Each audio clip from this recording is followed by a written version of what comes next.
So what's going on, everybody? Welcome back to the channel. I know the official Texas Chainsaw Massacre Day is already past, but today we're going to talk Texas Chainsaw Massacre the beginning, or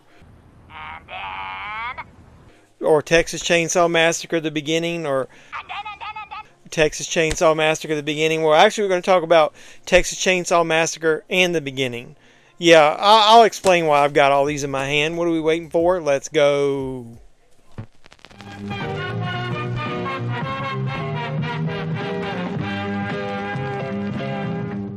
The events of that day were to lead to one of the most bizarre crimes in the annals of American history. The Texas Chainsaw Massacre. So what's going on, everybody? Welcome back to the channel. I'm JeffMan316, your pop culture reporter. That's me on the sign. JeffMan316 Live is where me and you, us, we meet right here on this channel. Usually Sunday nights around 9 p.m. Eastern. We do a watch along. We talk about physical media. We talk about wrestling, anything pop culture related, anything you guys want to.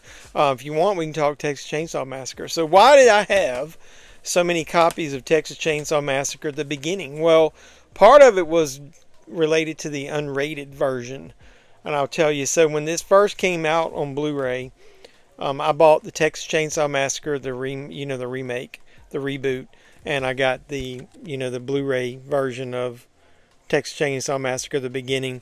I have them on DVD, obviously, first. There's some really good versions of it there, but pretty simple release, one disc. Special features. It had deleted scenes, audio commentary, deleted and extended scenes, down to the bone behind the scenes documentary. I really like this. I'll just go back one step, because this release here, I ended up getting this double feature, and I'll tell you why I got it. But it's got the Texas Chainsaw Massacre and the beginning on there, on one disc. This is like one of those Canadian releases, because it's got like the, I guess, French-Canadian text on there.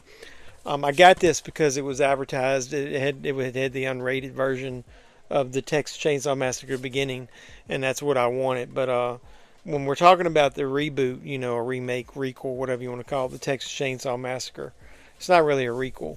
I'm wrong there. So sorry. It is a reboot because it's a retelling of the original. I'm like everybody else. I understand the historical significance of the original Texas Chainsaw Massacre. I love most everything about it.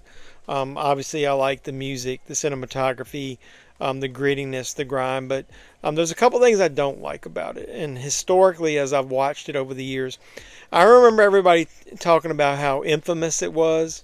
What does that mean? Infamous? Oh, Dusty. Infamous is when you're more than famous. Wow, the infamous? Infamous? No, not infamous, infamous. About the goriness of it. And then I remember watching it at a young age, late night cable probably. I don't know what channel it was on. And I remember being a teeny bit disappointed in it. I actually probably laughed about it a little more than I was scared. There was literally very little blood in the movie. It's more of the intensity. It's more of the thought of it. I can't stand the fucking character Franklin. All you gotta do is say earmuffs to him. Earmuffs. They can say fuck, shit, bitch, whatever you want. Yeah, I can't stand that character. So when he gets killed, I loved it. But his kill's very anticlimactic. You see the back of his wheelchair, and you see Leatherface, going at him with the chainsaw, and you literally see no blood. So I remember the hook in the back. Even you didn't see any blood splatter, no blood dripping.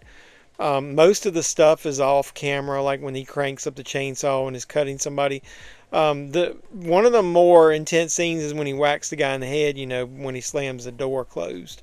That was pretty intense. But I remember going, this is the movie that everybody's talking about, how gritty, grimy, dirty, grotesque it is. I think it was just the idea of a Texas Chainsaw Massacre, like an actual chainsaw being used in a movie. I was, for one, disappointed. I remember I'd already seen a lot of horror movies that, to me, were more intense and had a lot more in it. The story is great. The settings are good. I also am going to be blasphemous and say, if I'm going to sit down and just say, hey, let's watch a Texas Chainsaw Massacre movie, more than likely it's probably going to be one of the two of these over the original.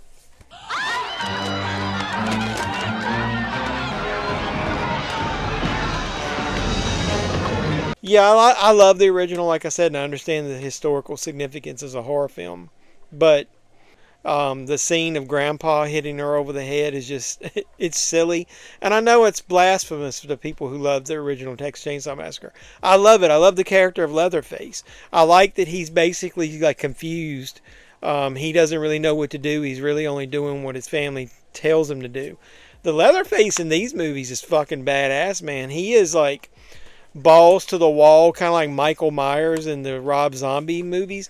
He goes after them, and he is very intense.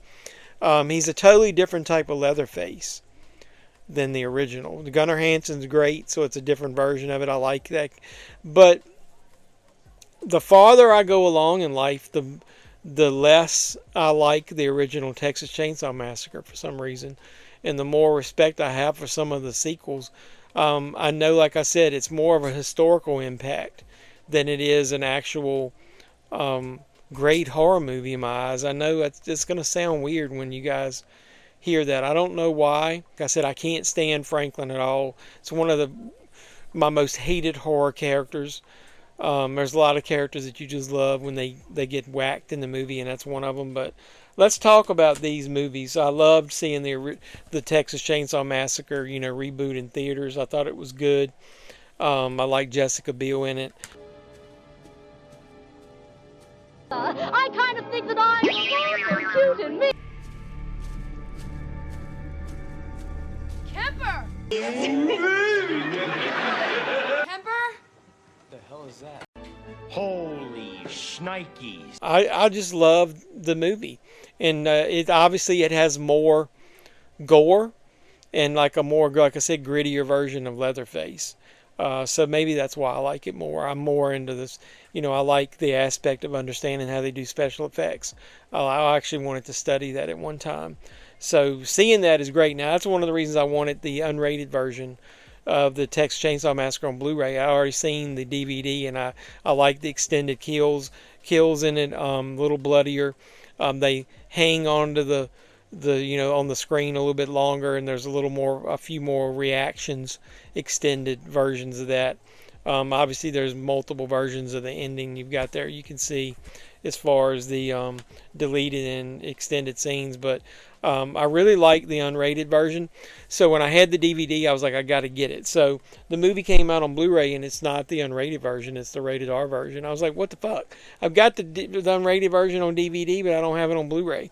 So then somebody told me, oh, you can get the unrated version on this basically Canadian release, the Alliance Blu-ray double feature. So I bought it, and I go to watch it. It's not the unrated version. It's false advertising, man. That unrated there, yeah, it's not unrated. It's not the unrated cut. It listed it as it's the unrated version, but it's not. I was looking to see if it had a time, like, how long the movie was. I remember putting it in the Blu-ray player and comparing these two, and the cuts of the movies were the exact same, and the runtime, 91 minutes, was the same. So I was pissed. This sucks, and it's horseshit, but I'm too polite to say anything because I'm a class act. So if you want the Blu-ray of the unrated version, you need to get this version. It's Alliance, same company, released it, but it's this version here. You got to get the Texas Chainsaw Massacre, the beginning, the unrated version on the single disc. If you really want the unrated version, I still don't see a runtime on this fucking thing. Was Alliance not put 1 hour and 36 minutes? So it's at least 5 more minutes based on that runtime. Once again, it is the French Canadian version, I guess. But this one truly is the unrated version. Get the single disc version. That's if you want Blu-ray. So for years, I carried around these copies. This one was bought by mistake. Really don't need it. Kept it in the collection. This one was the original, obviously, like I said. And then I settled on this one. So if I watch it, I usually watch this one. Now, along comes probably what's going to be the definitive version for most of us, unless you don't have a 4K player. I don't like the fact that it's a catch-22, that Arrow Video, like for these Friday the 13th movies, and also like Scream Factory with the Sleepaway Camp movies, and now Arrow once again with the Texas Chainsaw Massacre movies. They're only releasing the 4Ks, 4K scans, which is great. I mean, I've got a 4K player, but a lot of people don't. So once again, I thought you were going to end up being able to get the definitive version for everybody, but it's only if you got a 4K player. Now I'll just give you a brief overview. I don't really like the cover on either one of these. I know Leatherface is on there, so you can reverse it and get the original, probably what you remember.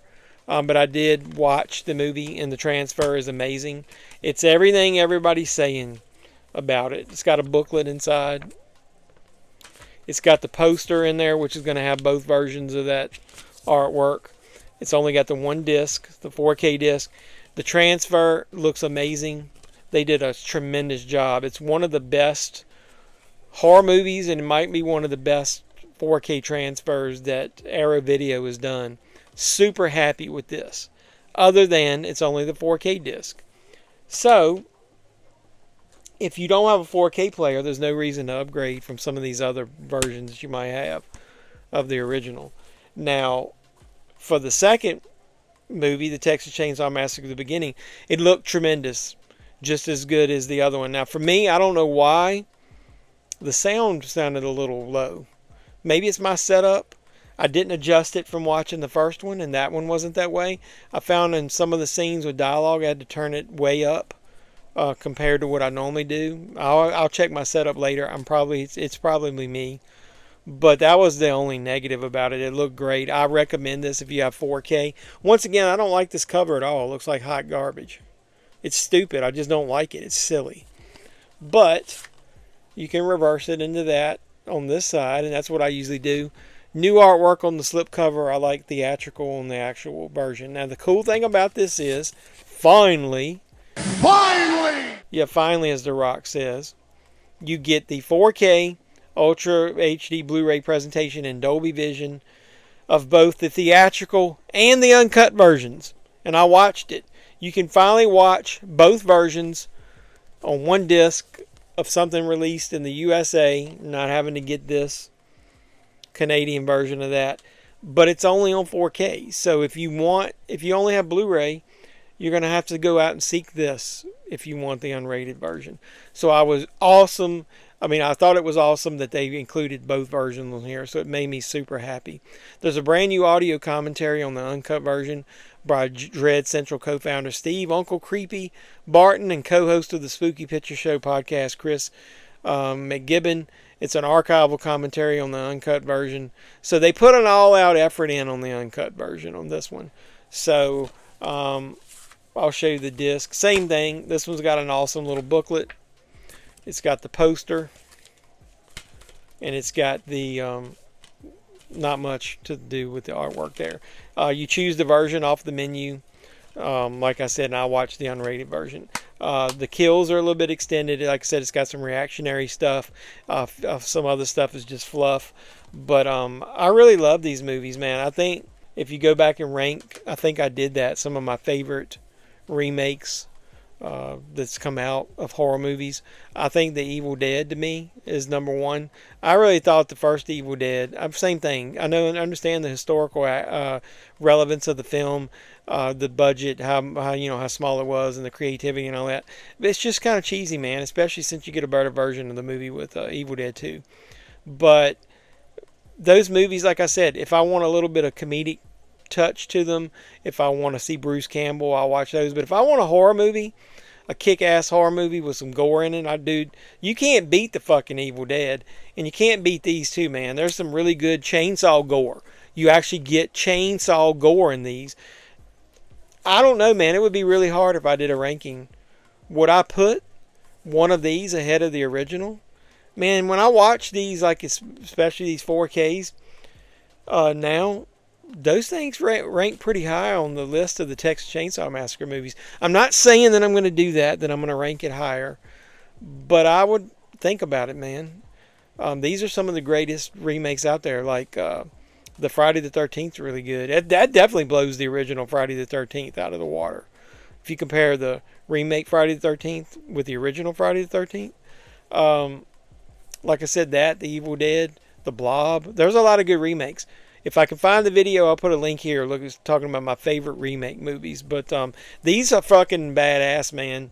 You can do no wrong. If you've got 4K capability, you have to get these Texas Chainsaw Massacre and Texas Chainsaw Massacre the beginning movies. I wish they'd release the Netflix one. That movie's really grown on me over the years. So they need to release that on 4K. But either way, yeah, go out and get these, man. They're pretty fucking awesome. So I highly recommend them. 2 thumbs up. And while I'm giving thumbs up, you should give thumbs up to what? To this video. Get down there, hit the thumbs up, the like, comment, subscribe, share, do all that normal YouTube stuff. If you're a subscriber, you rule. I love you. Hit the notification bell. Once you do, you'll know when I post new videos. Got a lot of good content coming up on the channel. I just posted. My collecting habits, man. I'm not going to double dip as much. Like if they release down the line, let's say they release steelbooks of these, probably would not buy them, especially if they use this artwork. I'm doing less double dipping. Watch that video. You'll see how I'm going to not double dip as much, and then I'm not going to go after all these great big gigantic box set special editions. I'm okay with buying some cheaper versions. I'll talk about all that in the video. Probably got a thrift store video coming up, got a Goodwill video coming up. My normal weekly hauls, my normal weekly hunts, you'll see all those. So I'm going to, as it gets closer to Labor Day, I'm going to do my Jaws popcorn tin video. I don't collect those. That's another way I save money. I'm not buying $80 Galactus fucking head popcorn buckets, but that's a rant for another video. But either way, so hopefully you guys keep supporting the channel, and if you do, thank you. I really appreciate it. Consider subscribing. When I hit 4,000 subscribers, which we're 50 some away, I'm going to do a giveaway. I'll give back to you because you give back to me with your time watching my videos. I really appreciate all of you guys who support me, and until next time, boys and girls, this has been JeffMan316. As always, I'm your pop culture reporter, and I'm signing out saying you guys be safe out there. This is the only known image of Thomas Hewitt, the man they call Leatherface. The case today still remains open.